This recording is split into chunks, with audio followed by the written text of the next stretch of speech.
विद्यार्थी मित्रांनो, आज आपण या व्हिडिओमध्ये अतिशय महत्त्वाच्या विषयावरती बोलणार आहोत. ह्या व्हिडिओमध्ये मला तुम्हाला सांगायचं आहे की आजवर ज्या काही गोष्टी ए आयमध्ये घडत आहेत याबद्दल आपण बोललोच. आता पुढे काय, पुढचं पाऊल काय आणि त्या पुढच्या काळासाठी तुम्ही मी कसे तयार आहोत का याबद्दल आज आपण या व्हिडिओमध्ये बोलणार आहोत. यामध्ये मला चांगल्या बाजू आणि त्याच्यामुळे होणारे काही अपरिहार्य त्रास असतील तर या दोन्ही गोष्टींबद्दल तुमच्याशी बोलायचं आहे. यामधला सगळ्यात पहिला कळीचा मुद्दा म्हणजे ह्या सगळ्या ए आय टूल्समुळे, या सगळ्या बदलत्या काळामुळे जर सगळ्यात महत्त्वाची जर कुठली गोष्ट बदलणार असेल तर ते कामाचं स्वरूप. मी एक उदाहरण देतो. 18व्या शतकात जेव्हा गाड्यांचा शोध लागला त्यावेळी काय झालं, त्याच्या आधी असणाऱ्या सगळ्या बैलगाड्या, घोडागाडी हे चालवणारे जे ड्रायव्हर्स होते त्यांचं काम काय होतं, आपल्या मालकाला एका जागेहून दुसऱ्या जागी घेऊन जायचं, रस्त्यावरचे खड्डे चुकवायचे.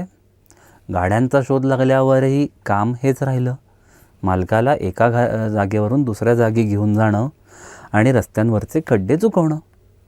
आता ज्या लोकांनी, ज्या त्या तत्कालीन ड्रायव्हर्सनी स्वतःला अपडेट केलं, अपग्रेड केलं आणि नव्या युगाबरोबर चालत चालत घोडागाडी, बैलगाडीबरोबर जे ऑटोमोबिल्स म्हणजे गाड्या चालवायला शिकले, त्यांच्या नोकऱ्या या शाबूत राहिल्या. त्यांच्या नोकऱ्यांवर काही गदा नाही आली. कदाचित काकणभर त्यांना पैसे जास्तही मिळायला लागले. आज मित्रांनो, ए आय त्याच क्षणावर, त्याच वळणावर येऊन थांबलं आहे. तुम्ही आम्ही जर या ए आयचा गती सांभाळत, या गोष्टीचा स्वीकार करून जर आपण हे शिकलो तर नजीकच्या भविष्यात आपल्याला अजून जास्त संध्या अवेलेबल होतील, उपलब्ध होतील, यात काहीच नवीन नाही.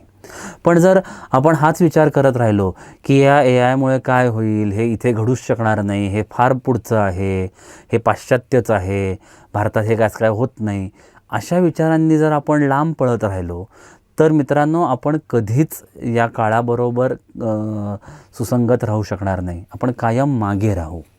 त्यामुळे सगळ्यात पहिल्यांदा आपल्याला या गोष्टीचा स्वीकार करायला हवा की ए आय हे असं काहीतरी होतं आहे नजीकच्या भविष्यात आणि बराच काळ, लाँग टर्म हे आपल्याबरोबर राहणार आहे. त्यामुळे पहिल्यांदा आपण हे मान्य करूयात की ह्या गोष्टी घडत आहेत. दुसरी बाजू मग येते की ह्या सगळ्यामध्ये सध्या इंडस्ट्री 5 हे 5वं औद्योगिक क्रांती घडती आहे. या 5व्या औद्योगिक क्रांतीमध्ये कोबॉट नावाची संकल्पना बोलली जाते.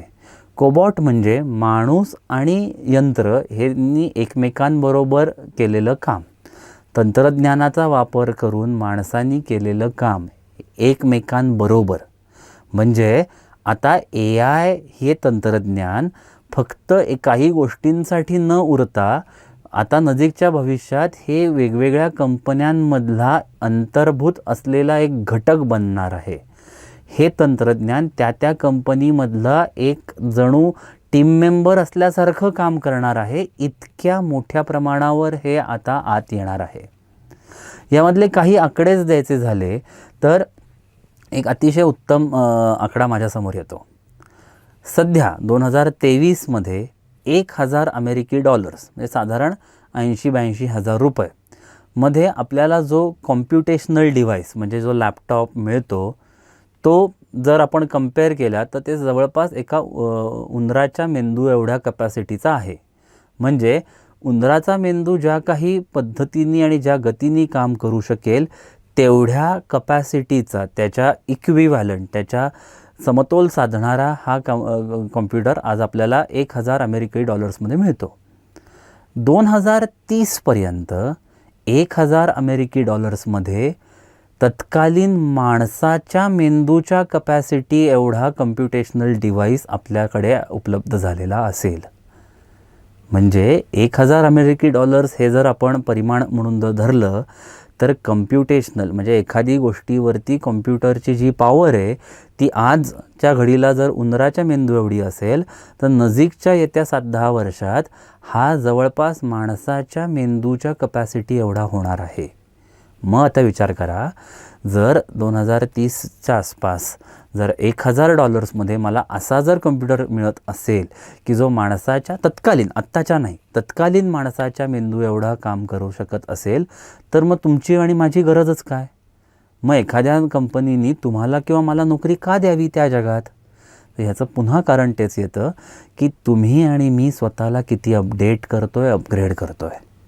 1-2 मिनटं मी तुम्हाला फिजिक्स आणि गणितातली स्टॅटिस्टिक्समधली एक संकल्पना समजवण्याचा प्रयत्न करतो. इमॅजिन करा, एक बेल कर्व तुमच्यासमोर आहे. घंटेच्या आकाराचा एक कर्व तुमच्यासमोर इमॅजिन करा. ह्याच्यामध्ये जर 100 गोष्टी जर आपल्याला विभागणी करायची असतील तर पहिल्या 10 गोष्टी पहिल्या कर्वमध्ये येतात, मधल्या मोठ्या साईजमध्ये जवळपास 80% गोष्टी येतात आणि शेवटच्या 10% गोष्टींमध्ये पुन्हा शेवटचा भाग येतो. आता ह्याचा AI शी काय संबंध? तर मित्रांनो, ह्या पुढच्या काळात AI हे या बेल कर्वसारखं काम करणार आहे. पहिल्या 10% म्हणजे तुम्हाला काय हवं हे सांगण्यासाठी, या प्रॉम्प्टसाठी आपल्याला माणसं लागणार आहेत. मधलं जे 80% काम आहे, हे सगळं काम करणं, ही सगळी कारकुनी, हमाली कामं, एकजिन्नसी कामं करण्यासाठी कदाचित AI टूल्सचा वापर केला जाईल आणि उपलब्ध झालेल्या पर्यायांमधनं योग्य पर्याय आणि त्या काळाला, त्या क्षणी जो सर्वोत्तम पर्याय आहे ह्याची निवड करण्यासाठी पुन्हा माणसं लागणार आहेत. म्हणजे आज जी ताकद आपली आहे की मी खूप वेळ काम करतो, मी खूप गोष्टींवर काम करतो, ह्यापेक्षा तुम्हाला यातून सर्वोत्तम पर्याय निवडता येतो आहे का? यावरती तुम्हाला तुमचे संस्कार करून तुमच्या इन्साईट्स, तुमची स्वतःची शक्कल लढवून काही गोष्टी करता येत आहेत का? हे आता बदलत्या काळात नोकरींचं स्वरूप होणार आहे. त्या काळासाठी, त्या युगासाठी तयार होणं ही आजच्या काळाची गरज आहे. आता काही वेळा तुम्हाला वाटेल की अरे बापरे, हे इतक्या झपाट्यांनी आपण काय करायचं, कसं करायचं? तर ह्याच्यासाठी मित्रांनो अजून एक गोष्ट लक्षात घ्या, ज्याला हाफ लाईफ नॉलेज असं म्हटलं जातं. म्हणजे आज मी जे काही शिकतो आहे, हे किती वर्षात त्याची व्हॅल्यू, त्याचं मूल्य हे 50% खाली येणार आहे. मी जेव्हा 2010-11च्या आसपास माझं इंजिनिअरिंग संपवलं, तेव्हा हा आकडा जवळपास 12 ते 13 वर्षांचा होता.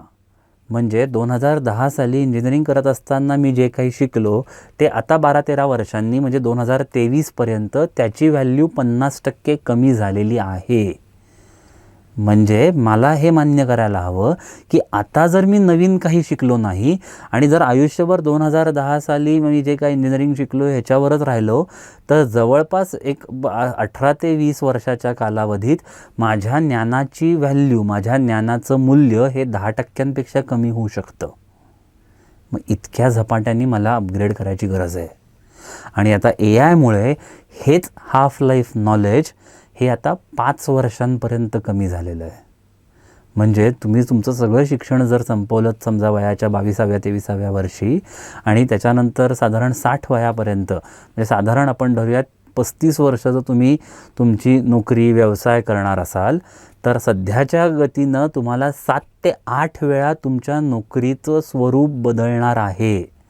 7 ते 8 वेळा तुम्हाला तुमच्या आयुष्यात नवीन गोष्टी शिका, आधीच्या अनलर्न करून रिलर्न करणं, आधीच्या गोष्टींचा परत उजळणी करणं, हे जवळपास तुम्हाला तुमच्या नोकरीच्या कालखंडात 7 ते 8 वेळा करावं लागणार आहे.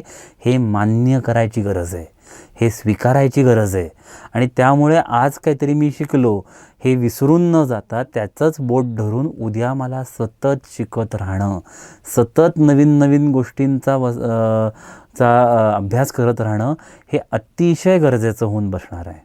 आता ह्या सगळ्या गोष्टींमध्ये तुम्ही जर नाही केलं तर साधी गोष्ट आहे, हे करणारं कोणीतरी आहे. हे तुम्ही नाही केलं तर दुसऱ्यांनी केलं तर तुम्हीच परत काळाच्या ओघात मागे पडणार आहात. म्हणजे आत्ता सध्या जी ओरड चालू आहे की AI मुळे नोकऱ्या जाणार, AI मुळे हे होणार, AI मुळे ते होणार, यामध्ये एक लक्षात घेऊयात, तुम्हाला रिप्लेस करेल, तुम्हाला बदलेल, तुमच्याऐवजी दुसरा काम करेल हे आर्टिफिशियल इंटेलिजन्स नसून आर्टिफिशियल इंटेलिजन्स येणारी दुसरी व्यक्ती आहे, हे लक्षात ठेवा. ज्या व्यक्ती, जी लोकं ह्याचं बोट धरून पुढे सुसाट वेगाने पळतील ती लोकं उद्याच्या काळात अतिशय पुढे जातील याच्यात नवल नाही. धन्यवाद.